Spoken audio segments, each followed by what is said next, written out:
Ik ben Jean-Pierre van Lemmers, de platenbaas van Limburg. En dit is mijn platenkast van 2020. Bon, Lupa Gang Gang Quartet.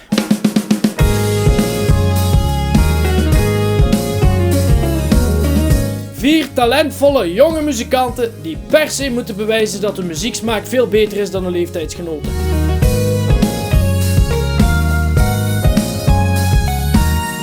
Toen ik Lupa Gang Gang voor de eerste keer hoorde, heb ik die meteen getekend. Jazzy, loungy, funky, fresh. En vooral jonge mensen, die kun je goed naaien in hun eerste contract. Oh, jong zijn. Ik zou zeggen, luister naar een plaat, Stalingrad, vraag me niet waarom ze zo heet, gewoon kopen en luisteren. Of kopen is ook al goed. Jeanke P. pakt er een goede commis op. Breng eens een LP uit, man, wat is dat? Moet je cool zijn, breng je een LP uit, hè.